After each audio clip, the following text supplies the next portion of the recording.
वीरांगना फूलन देवी को कोई भुला नहीं सकता। उनकी जयंती हर घर में जो शोषित पीड़ित, और मुझे तो लगता है इस देश की महिलाओं को अगर शिक्षा की देवी सावित्रीबाई फुले हैं तो अत्याचार के खिलाफ प्रतिकार की प्रतीक है वीरांगना। तो पुरुष को तो उनके नाम से कांपना चाहिए और महिलाओं को उनको आत्मसात करना चाहिए। नमस्कार, मैं प्रियंका इस वक्त दिल्ली के जंतर मंतर पे हूँ। मेरे साथ शंभू सिंह हैं जिनसे सीधे बात करने की कोशिश करेंगे। आज फूलन देवी की जयंती है, शायद ही कोई मना रहा हो, सेलिब्रेट कर रहा हो, उन्हें तमाम नाम दिया गया। सर, आप किस तरह से देखते हैं? आप लगातार ऐसी क्रांतिकारी महिलाओं को देखे हैं, पढ़े हैं, इतिहास जानते हैं। क्या लग रहा है कि सरकार कितना समर्थन करती है ऐसी महिलाओं का?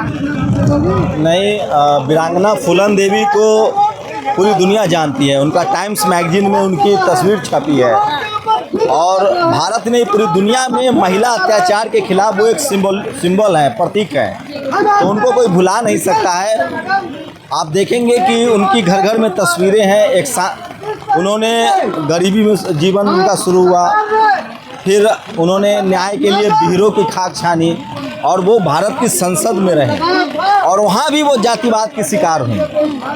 जिनके तो वीरांगना फूलन देवी को कोई भुला नहीं सकता। उनकी जयंती हर घर में जो शोषित पीड़ित, और मुझे तो लगता है इस देश की महिलाओं को अगर शिक्षा की देवी सावित्रीबाई फुले हैं तो अत्याचार के खिलाफ प्रतिकार की प्रतीक है वीरांगना।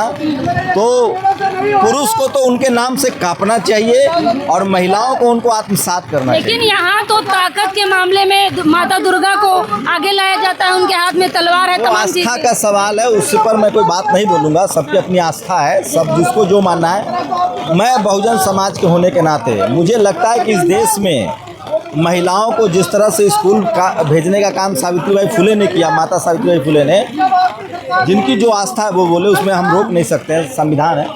हमें लगता है कि महिलाओं का अधिकार, महिलाओं के प्रति जो अत्याचार था घर में भी और घर के बाहर भी, जाति के नाम पर भी और पेट्रियार्कल के नाम पर भी, उसका सबसे बड़ा प्रतिकार अगर किसी ने किया है तो वो फूलन देवी जी ने किया है और इसलिए वो वीरांगना है।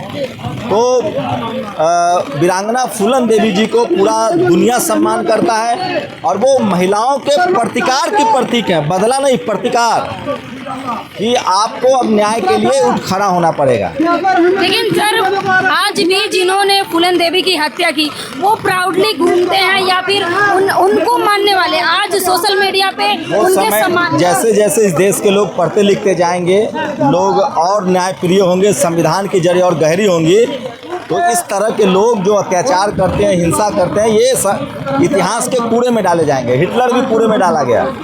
तो चिंता मत कीजिए, समय अपना अपना समय फैसला करता है। हमेशा से जो अत्याचारी होता है उसको आपको लगेगा कि अत्याचारी का पक्ष मजबूत है, बट समय तय करता है, इतिहास तय करता है कि जो मानव की डिग्निटी के लिए लड़ता है, जो मानवता के लिए लड़ता है, वो धीरे धीरे दुनिया में अमर हो जाता है। तो वीरांगना फूलन देवी, माता फूलन देवी अमर हैं, अमर थी और अमर रहेंगी। सर, वहीं बिहार में भरत तिवारी हथियार उठाते हैं तो वो जो है उनको सम्मान मिलता है।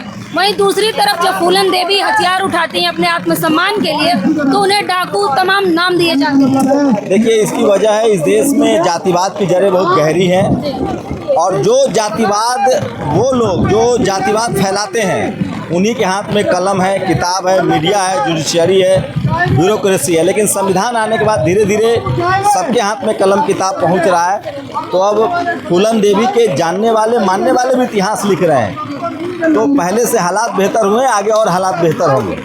सर, लेकिन जितनी तेजी से फूलन देवी को पढ़ना चाहिए था, सावित्रीबाई को पढ़ना चाहिए था, लेकिन वो धरातल पे कहाँ दिख रहा है? बहुजन समाज डरते डरते सोशल मीडिया पे तो एक पोस्ट करता है, उसमें भी डरता है। ठीक है, बाबा साहब के समय स्थिति और ख़राब थी, फुले साहब के समय और स्थिति खराब थी, कबीर रविदास के समय और ख़राब थी। आज तो संविधान है, ऐसा भी नहीं है। लाखों हजारों अब इस देश के बहुसंख्यक आबादी अपने अधिकार के लिए, अपने महापुरुषों के लिए, अपने संवैधानिक अधिकार के लिए सजग हो रहा है।